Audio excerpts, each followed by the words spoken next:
अस्सलाम वालेकुम दोस्तों, मैं ਤੁਹਾਡਾ ਮੇਜ਼ਬਾਨ ਮੁਹੰਮਦ ਸਾਜਿਦ ਵਿਰਕ। ਤੁਸੀਂ ਵੇਖ ਰਹੇ ਜੀ YouTube ਚੈਨਲ ਮੇਰਾ ਸਾਈਵਾਲ ਟੀ। ਜਿਵੇਂ ਕਿ ਮੈਂ ਕੋਸ਼ਿਸ਼ ਕਰਦਾ ਵੀਰਾਂ ਵਾਸਤੇ ਹਰ ਰੋਜ਼ ਅੱਛੇ ਤੇ ਖੂਬਸੂਰਤ ਜਾਨਵਰ ਦੀ ਵੀਡੀਓ ਲੈ ਕੇ ਹਾਜ਼ਰ ਹਾਂ। ਇਸੇ ਤਰ੍ਹਾਂ ਰੋਜ਼ ਦੀ ਨਿਸਬਤ ਅੱਜ ਫਿਰ ਵੀਰਾਂ ਦੋਸਤਾਂ ਵਾਸਤੇ ਜਨਾਬ ਪਹਿਲਨ ਵੈਟ ਦੀ ਵੀਡੀਓ ਲੈ ਕੇ ਹਾਜ਼ਰ ਹੋਏ ਹਾਂ। ਉਮੀਦ ਕਰਾਂਗੇ ਮੇਰੇ ਵੀਰਾਂ ਦੋਸਤਾਂ ਨੂੰ ਸਾਡੀ ਅੱਜ ਵਾਲੀ ਵੀਡੀਓ ਵੀ ਪਸੰਦ ਆਏਗੀ। ਇਸ ਤੋਂ ਪਹਿਲੇ ਤੁਹਾਨੂੰ ਜਾਨਵਰ ਦੀ ਤਸੱਲੀਆਂ ਕਰਾਈਏ।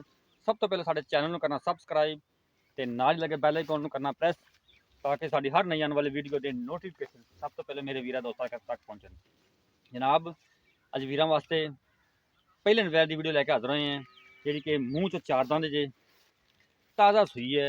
पिछे इनके बच्चा जे बच्चा साइड करी एंड थले बच्चा जे घंटे की सूई है। तो जनाब खूबसूरत हवाना खूबसूरत थन लाम बड़ी जानवर की माशाअल्लाह देख सकते जी मेरे वीर दोस्त। जेर अजे नहीं पई जी, कुछ बोले की चुवाई हो गई है, कुछ रही है। तो इंशाअल्लाह हमेशा की तरह तुहाडा वीर मेरा साहीवाल टीवी ते अज एक नायाब जानवर लैके हाजिर होया है। सिरो ओरिजिनल मोनी के जनाब नस्लदार जानवर की पूरी है। थाना के विरला भी वीर दोस्तों चेक करवाने मुठ मुठ थन तो माशाअल्लाह विरला पूरिया जानवर दियाँ पावर वाला थन लगा होया है। कद पूरा है, वेल पूरी जानवर की, खून पिट पूरा है। जिमें कि अगे वीर दोस्त मेरे जानते हैं कि गर्मी का मौसम है, ये ऐसे जानवर ने जो ऑलराउंडर होंगे ने जो गर्मी को फेस करते हैं।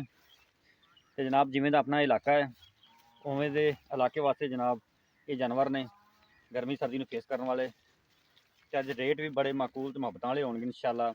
लोकेशन साड़ी है पाकपतन शरीफ, तहसीलो जिला पाकपतन शरीफ। ये जनाब चक नंबर 33 SP से वैड़ खड़ी हुई है।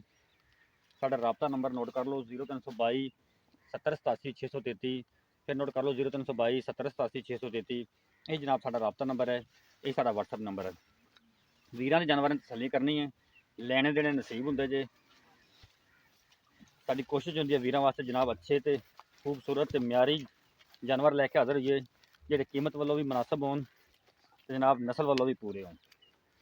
जनाब इनकी डिमांड जी करते पे है भाई मौके तो मौजूद नहीं गा, 2,70,000 रुपये डिमांड करते जी, 2,70,000।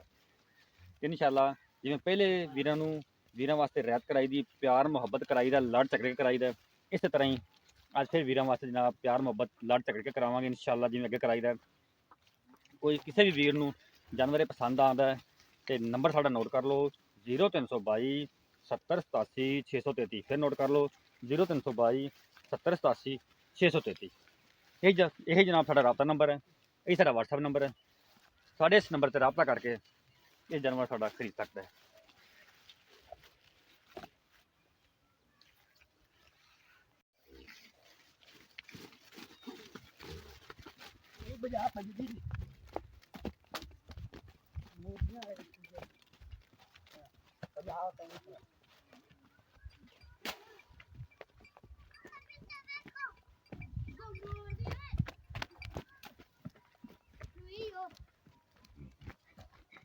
गाँव पे आई है